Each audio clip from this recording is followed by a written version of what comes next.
hello friends बरायबाय फिन खनसेबाव बड' जब info YouTube चेनेलाव आशा खालामो गासिबो नोंथांमोना मोजां दङ दा गोबांथार कमेन्ट्स एडिशनेल कन्स्टेबल पुलिसनि गोदान अफिसियेल नटिस रिलिज एन्ड गोदान साख्रि दिनै 11 AM जानाय लोगो लोगो होगोन दा जों बे नटिसखौ नायगोन मानि सायाव जाय नोंथांमोना बड' जब इनफो यूट्यूब चेनेलाव गोदान साबस्क्राइब खालामना लाबानो जाबाय जाहाथे गोदान साख्रिनि आपडेट नोंथांमोना बर' रावजों मोनबाय थानो हायो दा मैयानो भिडिअ खालामनो सानदोंमोन नाथाय गोबां रिसार्च खालामनानैसो नोंथांमोननो बे आपडेटखौ लाबोदों जेराव सेकेन्ड लिस्ट कन्स्टेबलनि सायाव दा जों बे नटिसखौ नायग्रोनोसै फार्स्टआवनो बेनो जाबाय ड्राइभिं जायनिखि दाखालि स्किल टेस्ट होदोंमोन ना दा फाइनालि रिजाल्ट दिनै नोंथांमोना मोननो हासिगोन दा बेनो जाबाय नै 654 पोस्टआव दा जायफ्रा होदोंमोन कमेन्ट्स खालामनो दाबाव आरो बेयाव गोबां रोखोमनि ड्राइभार दङ बेखौ दोनथ'नानै नोंथांमोननि स्किल टेस्टनि रिजाल्टआ दिनै मोनसिगोन 11 AM जानाय लोगो लोगो आरो एग्जामा 6 एप्रिलाव जागोन बेखायनो एडमिटआ 1 एप्रिलाव मोनगोन मानोना बे एग्जामा कन्स्टेबल एबि इउबिजों जाफागोन बेनो जाबाय कम्बाइन एग्जाम दा बेखायनो दाखालि एग्जामखौ पस्टपन खालामनाय जाहोना बेनोमोन जे स्किल टेस्ट जाबाय थादोंमोन ना दा बेखायनो मोजां होदो आरो कन्स्टेबल लेभेलाव सेफ जन मार्क्स लानो नोंथांमोना नाजाथारनांगोन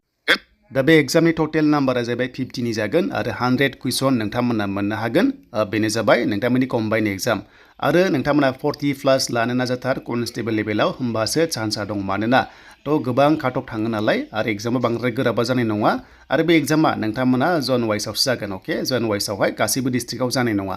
देन गोदान एडिशनेल लिस्ट बेनो जाबाय जों नटिसखौ नायग्रोनोसै मा होनदों गोबां कमेन्ट्स खालामदों एभिइउबि कन्स्टेबलनि गोदान सेकेन्ड लिस्ट फैबाय होननानै दा बे सेकेन्ड लिस्टआ माबादि जों बेखौ नायगोन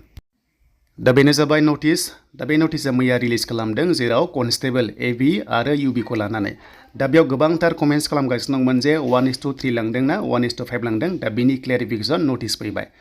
बेनो जाबाय माखासे नटिसआ बेनो जे थांनाय बाराव जिनिखि काट अफ होदोंमोन ना स' बेवहाय गोबांथार माखासे इस्यु जादोंमोन जेराव माखासे गोबां खोथा बेयाव लिरनाय जादों दा बेखौ दोनथ'नानै गुबै खोथायाव फैनोसै बेनो जाबाय दायो बिथांमोना नटिसखौ होनाय बायदिब्ला 1:5 लांदों होननानै बुंदों दा बेखायनो मोनसे गोदान आफ्टार नेसेसारि कारेक्सन होनना बुंदों एडिशनेल केन्डिडेट्स हेभ बिन फाउन्ड होनना बुंदों माने जायनिखि माने 1:5 लांबाय अब्ला एडिशनेल केन्डिडेट्सखौहाय बेयाव सेलेक्ट जादों एबा मोननाय जादों होननानै इलिजिबल जादों होनना बुंदों एग्जामनि थाखाय बेखायनो साफा सानैया बेयाव ओंखारदों जानांगौ जेराव फिसा पइन्टआव आरो बे 1:5 लांनाय लोगो लोगो माने जायनिखि जास्ट फिसा पइन्टआव थानाया मोनदों जानांगौ बाट 1 नाम्बाराव गानायफ्रा मोनाखै जास्ट फिसा पइन्टआव दङबा नोंथांमोना कमेन्ट्स खालामनो दाबाव दा बिनिफ्राय रिजाल्टखौ नोंथांमोना नाय चेक खालाम जायफ्रानोखि फिसा 0.1 0.2 थालांदों बायदि नोंथांमोना मोनदों जानांगौ बेखौ आं डाइरेक्ट बुंनो हाला बाट नटिसआव लिरनाय बादिबा बिदि दङ आरो दा हमना ला एग्जाम्पल फिसा पइन्टआव थानाय बेबादि सिस्टेमाव आरो दा जियानो जा एग्जामा नोंथांमोना जाफिनसिगोन बेनो जाबाय 6 एप्रिलाव जागोन एग्जामा पस्टपन जाया एन्ड नोंथांमोननिया बेनो जाबाय सिगां जिनिखि लिस्ट थाखानाय नोंथांमोनाबो एग्जामखौ सेम बावनो होनांगोन आरो दा बेनो नटिसआ आसा खालामो सोरबा पास जादोंबा नोंथांमोना कमेन्ट्स खालामनो दाबाव